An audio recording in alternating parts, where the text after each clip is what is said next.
여러분은 나이가 든 지금 함께할 친구가 꼭 필요하다고 느끼시나요? 아니면 혼자만의 고요가 더 편안한 행복처럼 느껴지시나요?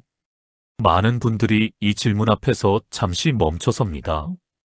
예전엔 사람들로 가득했던 시간이 요즘은 유난히 조용하게 느껴지고, 연락하던 이들이 하나둘 멀어져도 예전만큼 마음이 흔들리지 않는 자신을 보게 되기도 하지요.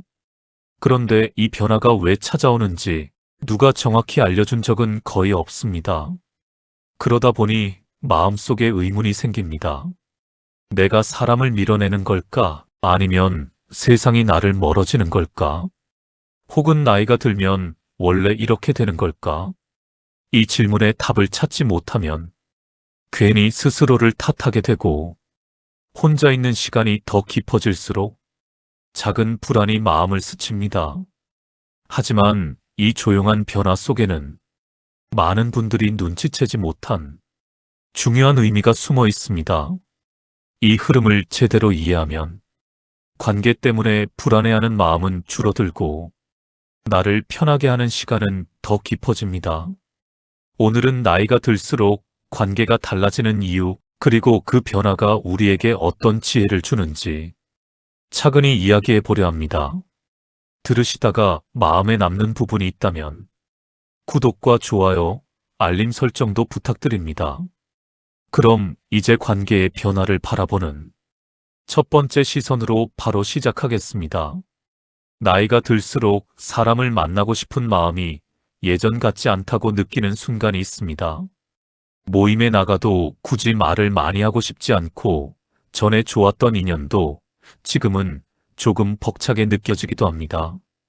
이런 변화를 두고 스스로를 걱정하는 분들도 있지만, 사실 이는 변한 것이 아니라 성숙해진 것입니다. 젊을 때는 관계를 유지하기 위해 억지로 웃고, 어울리지 않아도 어울려야 한다는 압박이 있었습니다. 하지만 세월이 흐르면 마음의 기준이 자연스럽게 달라집니다.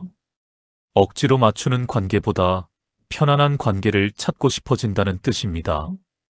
이 변화의 핵심에는 내면의 흐름이 있습니다. 나이를 먹는다는 건 마음이 깊어지는 과정이고, 마음이 깊어질수록 굳이 사람 사이에서 소모되고 싶지 않은 욕구가 강해집니다. 의미 없는 대화를 하면 피로가 먼저 찾아오고, 억지로 웃었다가 돌아오는 길에 허무함만 남기도 하지요. 이는 잘못이 아니라 내 마음이 이제는 나를 중심에 두고 살아가고 싶다고 알려주는 자연스러운 신호입니다. 프랑스 철학자 파스칼은 인간의 불행은 조용한 방에 홀로 앉아있지 못하는 데서 온다고 말했습니다. 이 말은 젊은 시절에는 이해하기 어렵지만, 나이가 들수록 그 의미가 선명하게 다가옵니다. 끊임없이 타인과 어울리며 내면을 들여다볼 시간을 갖지 못하면 결국 나 자신을 잃고 헤매게 됩니다. 그래서 관계를 줄이는 것은 외로움으로 가는 길이 아니라 나를 다시 찾는 여정입니다. 예를 들어 젊을 때는 기분이 맞지 않아도 모임에 계속 참석했지만, 이제는 그 모임에 가면 하루가 괜히 무거워지고 돌아오는 길에 괜히 마음이 상하는 경우가 있습니다. 이런 감정 자체가 이미 마음의 기준이 달라졌다는 증거입니다. 나와 맞지 않는 관계를 억지로 유지할 이유가 더는 없다는 의미이기도 합니다. 한 중년 여성은 이런 경험을 이야기했습니다. 20년 넘게 만나온 교회 친구들과의 모임이 있었는데, 처음에는 즐거웠지만 어느 순간부터 그 자리가 부담스러웠다고 합니다.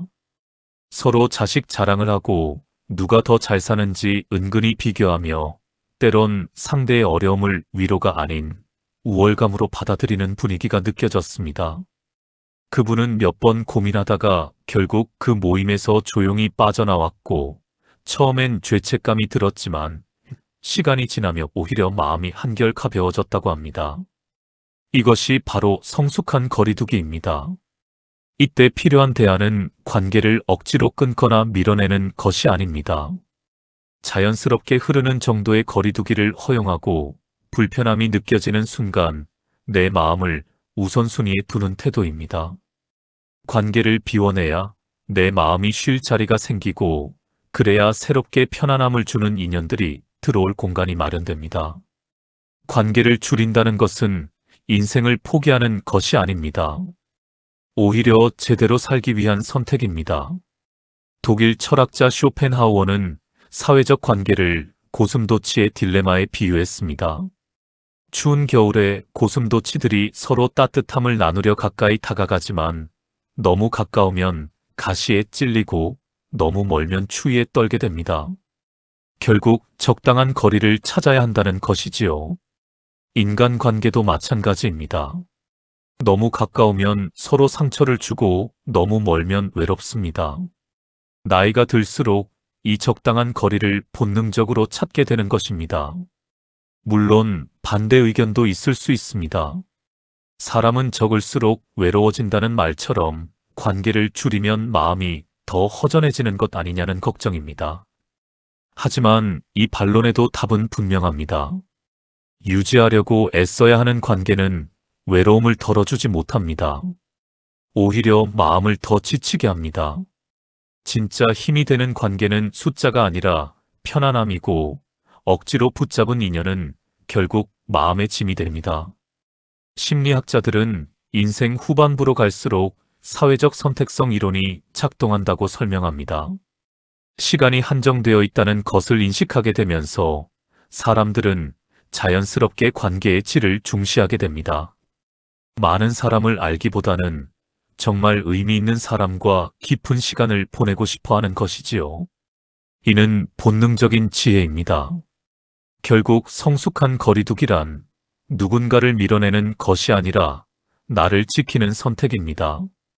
손에 가득 쥐고 있던 관계를 조금 내려놓을 때 비로소 마음이 가벼워지고 인생 후반부의 평온이 찾아옵니다. 이 변화는 자연스럽고 그리고 반드시 필요한 과정입니다. 이제 관계를 바라보는 또 다른 중요한 관점, 바로 선 넘는 사람을 걸러내는 기준과 과한 친절의 위험성에 대해 이어서 이야기해 보겠습니다. 살다 보면 이런 경험 한 번쯤 있으실 겁니다. 좋은 마음으로 도와준 것뿐인데 어느 순간 그 호의를 당연하게 여기는 사람이 생겨나는 경우 말입니다. 처음엔 고마워하던 사람이 시간이 지나면 자연스럽게 기대를 하고 내가 조금만 거절해도 서운해하거나 예민하게 반응하는 상황. 이 지점에서 대부분의 관계 문제가 시작됩니다. 선 넘는 사람들은 대개 친절한 사람을 먼저 넘봅니다. 이유는 단순합니다. 조용히 참아주는 사람을 찾는 것이 가장 쉽기 때문입니다. 나의 배려를 한 번 받으면 그것을 원래 그런 사람으로 판단하고 부탁은 점점 커지고 기준은 자꾸 낮아집니다. 그러다 보면 어느 순간 내가 어느 정도까지 감당해야 하는지 헷갈리고 결국 마음이 먼저 지쳐버립니다. 이런 흐름은 인간관계의 오래된 원리가 말해줍니다. 호의는 단 한 번이지만 기대는 끝이 없다는 것. 그리고 인간의 마음은 받는 것에 빠르게 적응하는 구조라는 것. 그래서 관계 초반에 기준과 선을 세워두지 않으면 나도 모르게 계속 양보하게 되고 나중에는 돌이키기 어려워집니다. 예를 들어 옆집 사람의 작은 부탁을 몇 번 들어주다 보면 나중에는 부탁의 크기가 눈에 띄게 커지거나 내가 힘든 상황을 말해도 이해받지 못하는 일이 생길 수 있습니다. 이런 경우는 상대의 악의 때문이 아니라 내가 처음부터 명확한 경계를 보여주지 않았기 때문에 생기는 자연스러운 흐름입니다. 한 60대 남성의 사례를 들어보겠습니다. 은퇴 후 동네에서 텃밭을 가꾸며 지내던 그분은 이웃에게 몇 번 채소를 나눠줬습니다. 처음에는 고맙다는 인사를 받았지만 시간이 지나면서 그 이웃은 당연하다는 듯 채소를 요구했고 심지어 다른 이웃들에게도 그분이 채소를 나눠준다고 소문을 냈습니다. 결국 여러 사람이 찾아와 채소를 달라고 했고 그분은 정작 자신이 먹을 것도 부족해졌습니다. 거절하려 하자 서운해하는 사람들도 생겼습니다. 이것이 바로 경계 없는 호의의 결과입니다. 이때의 대안은 단순합니다. 도움을 주는 것 자체를 멈추라는 뜻이 아니라 도움을 주더라도 적당한 선을 분명히 하는 것입니다. 내 마음과 에너지를 지키는 선, 부담스럽지 않은 선, 그리고 상대가 내 호의를 감사로 받아들이는 선. 이 세 가지를 기준으로 관계를 다시 점검해야 합니다. 명확한 경계를 세우는 방법은 간단합니다. 처음 도움을 줄 때부터 이것이 특별한 경우임을 알리는 것입니다. 오늘은 도와줄 수 있지만 항상 가능한 것은 아니다. 지금은 여유가 있어서 나눠주지만 늘 이렇지는 않을 수 있다. 이런 식으로 부드럽지만 명확하게 선을 그어두는 것입니다. 이렇게 하면 상대방도 기대치를 조절하게 되고 나중에 거절해도 서운해하지 않습니다. 물론 이런 말을 들으면 이런 반론도 나올 수 있습니다. 사람에게 너무 선을 긋고 살면 인간관계가 삭막해지는 것 아니냐고 말이죠. 하지만 이 반론에는 중요한 부분이 빠져 있습니다. 선을 그어야 멀어지는 관계는 애초에 오래갈 관계가 아닙니다. 정말 소중한 사람은 내 경계를 존중하고 내 마음을 해치지 않습니다. 거리 두기 때문에 멀어지는 관계보다 거리 두지 못해 지쳐버리는 관계가 훨씬 더 위험합니다. 독일의 심리학자 에리히 프롬은 진정한 사랑은 자유를 주는 것이라고 했습니다. 건강한 관계는 서로에게 자유를 허용하는 관계입니다. 내가 거절할 수 있는 자유, 상대가 요구하지 않을 자유, 서로의 공간을 존중하는 자유. 이런 자유가 보장될 때 관계는 오래 지속됩니다. 경계를 세우는 것은 관계를 끊는 것이 아니라 관계를 건강하게 유지하는 방법입니다. 추가로 기억해야 할 점은 경계를 지킨다고 해서 내가 차가운 사람이 되는 것이 아니라는 사실입니다. 오히려 선을 지킬 줄 아는 사람이 더 따뜻한 마음을 오래 유지할 수 있습니다. 마음을 지켜낸 사람만이 진짜 필요한 인연에게 오래 머물 수 있기 때문입니다. 관계에서 경계를 잘 세운 사람은 실제로 더 오래 베푸는 사람이 됩니다.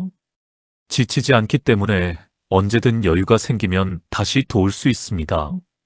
반면 경계 없이 모든 사람에게 친절한 사람은 결국 소진되어 아무도 도울 수 없게 됩니다. 따라서 경계는 이기심이 아니라 지속 가능한 관계를 위한 지혜입니다. 이제 여기서 한 걸음 더 나아가 관계에서 가장 중요한 기준, 바로 숫자가 아니라 질로 관계가 유지되는 시대에 대해 이어서 이야기해 보겠습니다. 나이가 들면 인간관계의 폭은 자연스럽게 줄어듭니다. 그런데 흥미로운 건 폭이 줄어든 만큼 관계의 깊이는 훨씬 더 단단해진다는 점입니다. 젊은 시절에는 많은 사람을 알고 지내는 것이 좋다고 생각했습니다. 넓은 인맥이 곧 사회적 힘이라고 믿고 다양한 사람들과 어울리며 지내야 한다고 스스로를 다그치기도 했습니다. 하지만 시간이 흐르며 우리는 조금씩 깨닫게 됩니다. 사람이 많다고 해서 삶이 풍요로워지는 것은 아니라는 사실을 말입니다. 이제 관계의 기준은 완전히 바뀌었습니다. 말을 많이 나누지 않아도 편안한 사람, 오래 연락하지 않아도 어색하지 않은 사람, 필요 이상 말을 하지 않아도 마음이 통하는 사람. 이런 인연이 결국 진짜 관계의 기반이 됩니다. 이 변화에는 분명한 근거가 있습니다. 나이가 들면 마음의 속도가 달라집니다. 복잡한 인간관계를 감당할 에너지는 줄어들고 대신 단순하고 진솔한 관계를 더 소중하게 느끼게 됩니다. 이는 나약해져서가 아니라 무언가를 잃어가는 과정이 아니라 오히려 삶에서 정말 중요한 것이 무엇인지 선명하게 보이기 시작하기 때문입니다. 법정 스님은 무소유를 말하며 삶에서 불필요한 것들을 비워낼 때 진짜 소중한 것이 보인다고 했습니다. 인간관계도 마찬가지입니다. 불필요한 관계를 비워낼 때 진짜 소중한 사람이 누구인지 보입니다. 그리고 그 사람과 더 깊은 시간을 보낼 여유가 생깁니다. 예를 들어 젊을 때는 싫어도 만나야 하는 자리, 부담스럽지만 어쩔 수 없이 참석해야 하는 모임들이 많았습니다. 하지만 인생 후반부에는 선택권이 생깁니다. 굳이 피곤한 자리에 나가지 않아도 되고, 잠시 쉬고 싶은 날엔 무리해서 약속을 잡지 않아도 됩니다. 이런 변화는 관계를 게을리하는 것이 아니라 오히려 온전한 나를 중심에 두는 성숙한 삶의 방식입니다. 한 70대 여성의 이야기입니다. 젊었을 때 그분은 동창회, 친목회, 동호회 등 여러 모임에 활발하게 참여했습니다. 하지만 60대 후반부터 점점 그런 모임이 부담스러워졌다고 합니다. 모임에 가면 피곤하고 돌아오는 길에 허전함을 느꼈습니다. 고민 끝에 그분은 대부분의 모임을 그만두고 정말 편한 친구 두세 명과만 정기적으로 만나기로 했습니다. 처음엔 다른 사람들의 시선이 신경 쓰였지만 시간이 지나며 그 선택이 옳았다는 것을 깨달았습니다. 소수의 친구와 보내는 시간이 훨씬 더 깊고 의미 있었기 때문입니다. 이때의 대안은 관계를 줄이거나 끊는 것이 아니라 관계의 질을 기준으로 다시 정리하는 것입니다. 나를 아껴주는 사람, 억지로 웃지 않아도 괜찮은 사람, 조용한 침묵조차 어색하지 않은 사람. 이런 인연을 중심으로 관계를 재구성하는 것이 가장 건강합니다. 질 높은 관계를 유지하는 구체적인 방법도 있습니다. 자주 만나지 않아도 괜찮다는 것을 서로 이해하는 것입니다. 진짜 친구는 한 달에 한 번 만나도 1년에 한 번 만나도 관계가 변하지 않습니다. 오히려 만날 때마다 반갑고 헤어질 때마다 아쉬움이 남습니다. 이런 관계가 진짜 질 높은 관계입니다. 물론 이런 변화에 대해 이런 반론도 있습니다. 사람이 줄어들면 외로움이 더 깊어지는 것 아니냐는 걱정입니다. 하지만 진짜 외로움은 사람의 수가 적어서 오는 게 아니라 많은 사람 속에서도 내 마음을 숨겨야 할 때 찾아옵니다. 반대로 마음이 맞는 단 한 사람만 있어도 외로움은 크게 줄어듭니다. 관계는 숫자가 아니라 온도에서 시작되기 때문입니다. 영국의 연구에 따르면 친한 친구 150명보다 진짜 마음을 나눌 수 있는 친구 3명이 행복도가 훨씬 높다고 합니다. 우리의 뇌는 깊은 관계 몇 개만 유지해도 충분한 사회적 만족감을 느끼도록 설계되어 있습니다. 따라서 관계를 줄이는 것은 외로움으로 가는 길이 아니라 진짜 연결로 가는 길입니다. 추가로 기억해야 할 점이 있습니다. 나이가 들수록 인정받기 위해 애쓰는 시간이 줄어들고 대신 나와 맞는 사람을 선택할 수 있는 여유가 생긴다는 사실입니다. 이 선택권이 바로 인생 후반부가 주는 큰 선물입니다. 이제 자연스럽게 다음 이야기로 이어가겠습니다. 관계의 질이 중요해진 시대에서 혼자 있는 시간이 어떻게 내면의 힘을 키우는지 그 깊은 의미를 다음 파트에서 살펴보겠습니다. 많은 사람들이 혼자 있는 시간을 불안해합니다. 특히 예전에는 늘 누군가와 함께하는 것이 익숙했던 분들일수록 혼자 머무는 순간을 허전함이나 결핍으로 느끼곤 합니다. 하지만 인생 후반부에 들어서면 놀라운 변화가 시작됩니다. 혼자 있는 시간이 오히려 마음을 단단하게 하고 지친 내면을 회복시키며 내가 나답게 살아갈 힘을 길러준다는 사실입니다. 이 변화에는 분명한 근거가 있습니다. 사람은 누군가와 있을 때는 자연스럽게 에너지를 나누고 상대의 감정이나 분위기에 영향을 받기 마련입니다. 하지만 혼자 있는 동안에는 세상의 소음에서 벗어나 내 마음을 깊게 들여다볼 수 있습니다. 바로 이 조용한 시간이 지금까지 놓치고 살았던 내 감정들을 정리해주는 역할을 합니다. 니체는 혼자 있는 시간을 두려워하는 사람은 자기 자신을 두려워하는 사람이라고 했습니다. 우리가 혼자 있는 것을 피하는 이유는 외로움이 무서워서가 아니라 자신의 내면과 마주하는 것이 두렵기 때문입니다.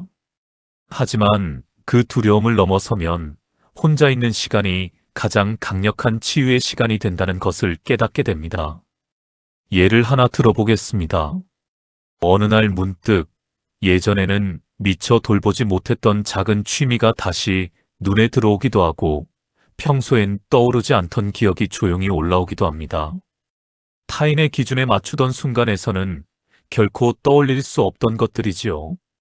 이런 흐름은 혼자 있는 시간이 단순히 외로운 시간이 아니라 자기 자신과 다시 연결되는 시간이라는 사실을 보여줍니다. 한 60대 남성은 은퇴 후 혼자 있는 시간이 많아지면서 처음엔 우울했다고 합니다. 평생 직장 생활로 바쁘게 살다가 갑자기 할 일이 없어지니 무료하고 쓸쓸했다고 합니다. 하지만 몇 달이 지나면서 변화가 생겼습니다. 혼자 산책을 나가고 집에서 음악을 듣고 오래전에 좋아했던 그림 그리기를 다시 시작했습니다. 그러면서 마음이 점점 차분해지고 자신을 더 잘 이해하게 되었다고 합니다.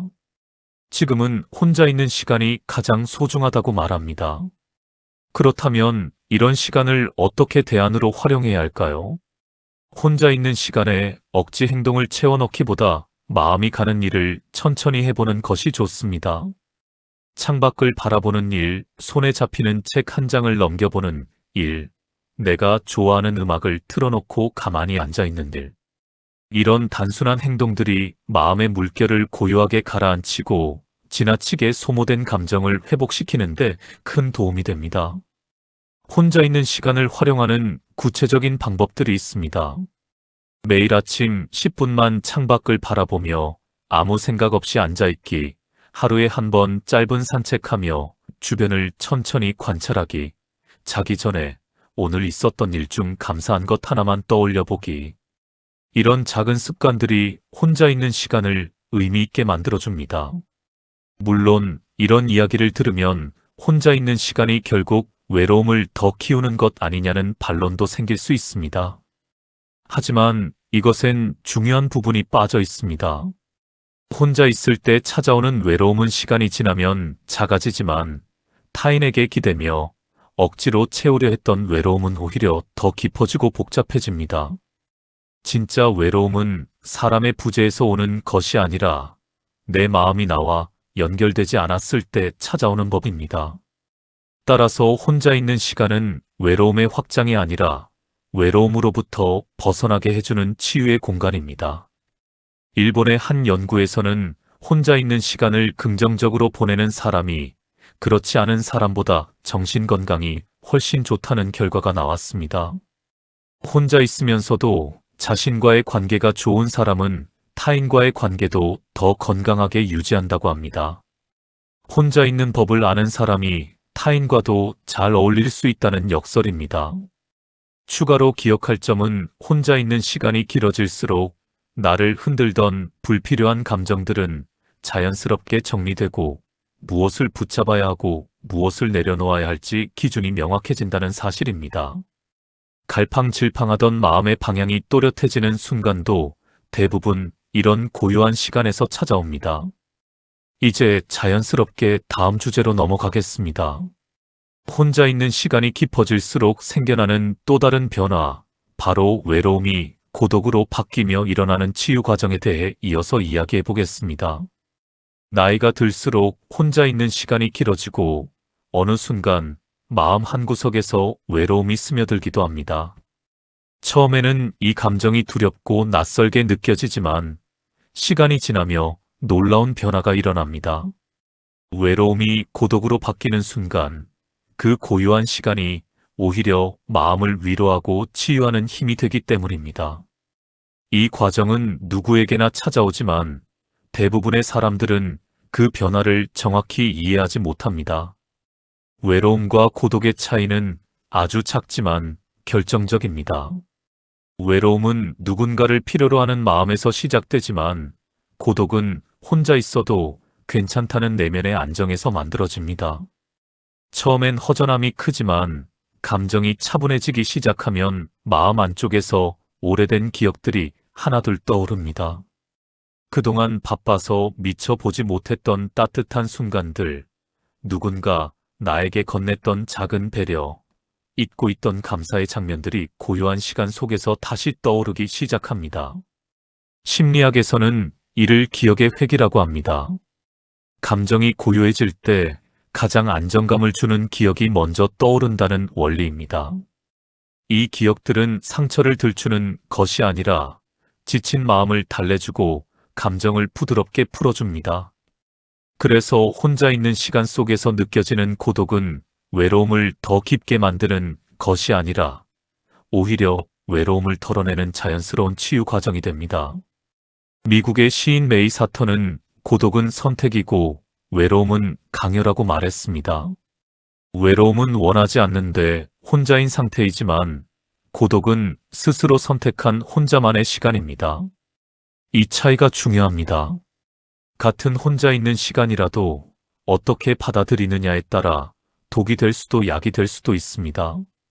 예를 들어 혼자 산책을 나갔을 때 문득 오래전에 들었던 음악이 떠오르거나 누군가의 따뜻한 말 한마디가 마음의 표면에 스며오를 때가 있습니다. 이 순간은 단순한 추억이 아니라 지금의 나를 지탱해주는 정서적 버팀목이 되어줍니다. 혼자 있어도 괜찮다는 확신이 생기고 누구에게도 기대지 않고 나를 돌볼 수 있다는 자존감이 자라납니다. 한 여성은 남편을 먼저 보낸 후 혼자 사는 시간이 너무 외로웠다고 합니다.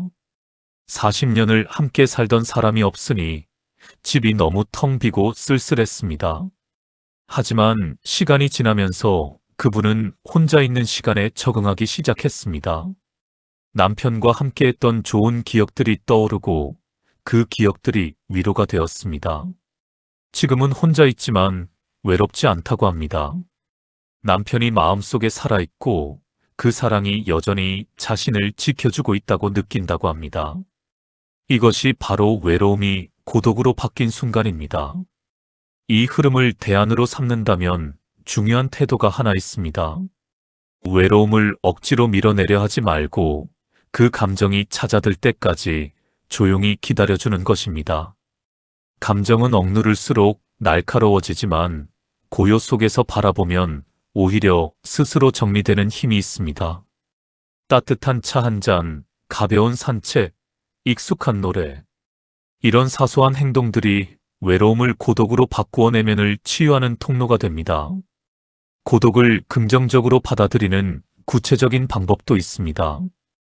혼자 있을 때 나를 위한 작은 의식을 만드는 것입니다. 좋아하는 차를 우려 마시기, 창밖 풍경을 10분간 바라보기, 예전에 좋아하던 음악 듣기, 일기 쓰기. 이런 작은 의식들이 혼자 있는 시간을 특별하게 만들어주고 외로움이 아닌 고독으로 받아들이게 해줍니다.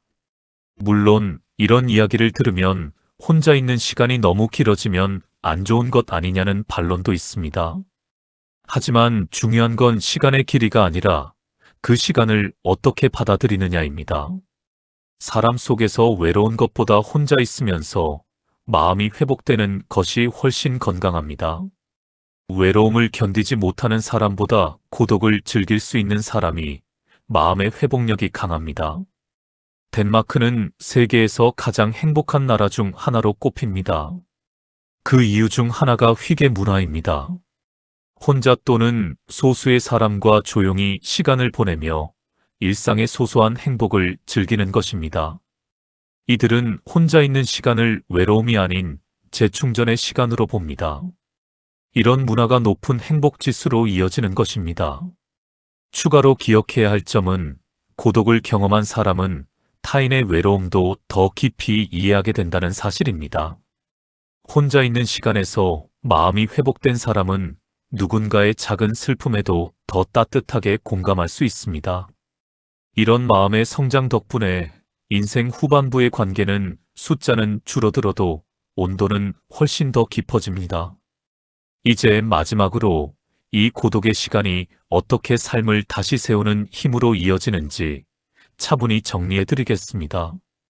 인생 후반부에 접어들면 어느 순간 하루가 유난히 길게 느껴질 때가 있습니다. 해야 할 일도 많지 않고 누구를 꼭 만나야 하는 상황도 줄어들며 마음이 어딘가 비어있는 듯한 색다른 공기가 흘러옵니다. 이런 변화를 두고 많은 분들이 불안함을 느끼지만 사실 이 시간은 새로운 삶을 다시 세울 수 있는 가장 중요한 시기입니다. 외로움이 고독으로 변하고 관계가 정리되며 마음이 차분해지는 지금이야말로 나를 일으켜 세우는 힘을 기를 수 있는 때입니다.